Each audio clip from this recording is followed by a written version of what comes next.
Le couple a été mis à rude épreuve parce qu'il a subi énormément de changements et de transformations. Avant cette pandémie, les relations de chacun des éléments du couple étaient claires et nettes, distinctes. Pas égalitaires à l'égard de la femme, mais en tout cas, ils étaient là, ils étaient acceptés, ça fonctionnait. Une fois que la pandémie est arrivée, le confinement, l'homme et la femme se sont retrouvés à la maison, les enfants, etc. Et donc, il a fallu réinventer d'autres comportements et en tout cas, les rôles ont été complètement perturbés. Pour une raison très simple, c'est que traditionnellement, l'intérieur du foyer et sa gestion appartient à l'épouse. Bon, ça commence à changer un petit peu chez les jeunes couples modernes, mais ça reste quand même, la majorité écrasante, c'est comme ça.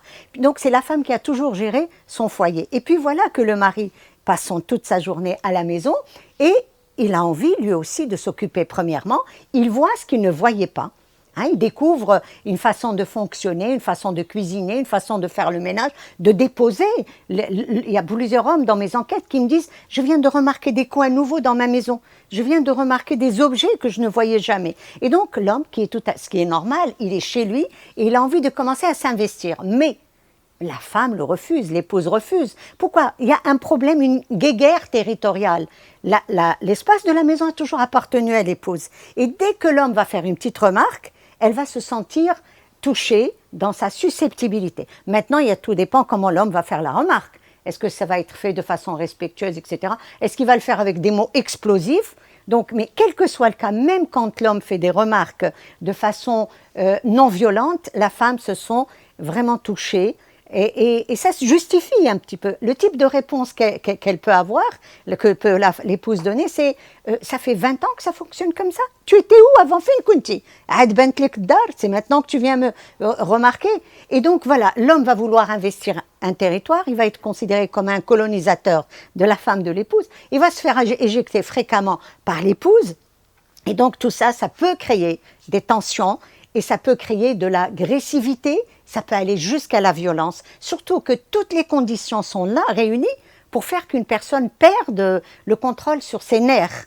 Le confinement, la frayeur, la peur, le manque de revenus, les enfants, etc., la scolarité à distance, tous les ingrédients sont là pour faire de l'époux et de l'épouse deux personnes qui peuvent ne pas maîtriser leurs émotions et maîtriser leur saut de colère. Maintenant, les couples qui ont conscience de tout ça, qui ont l'habitude de communiquer, de dialoguer, parce que c'est rare dans notre société, les couples qui sont capables de s'asseoir, de faire un bilan, de se dire mais qu'est-ce qui nous arrive?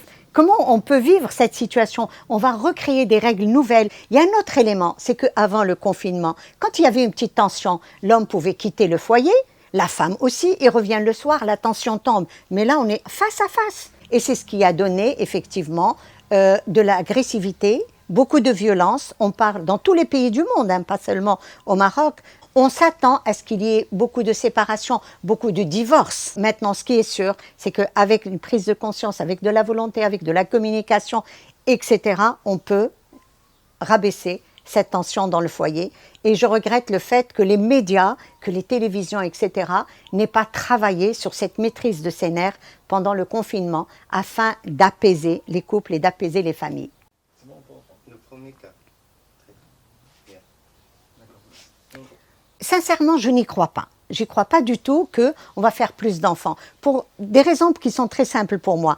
La première, c'est que les couples aujourd'hui maîtrisent le nombre d'enfants. Et nous savons que le nombre moyen d'enfants par femme est de 2,2. Donc, les couples ne veulent plus faire un troisième enfant pour toutes les raisons que nous connaissons, premièrement. Deuxièmement, les femmes maîtrisent la contraception aujourd'hui.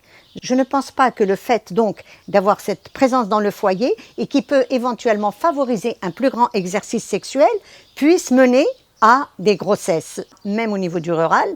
D'autant qu'il y a un autre problème, c'est cette promiscuité dans les foyers qui fait que les parents qui vivent dans des espaces réduits n'ont pas la liberté d'exercer puisqu'il y a les enfants, il y a d'autres membres de la famille, etc.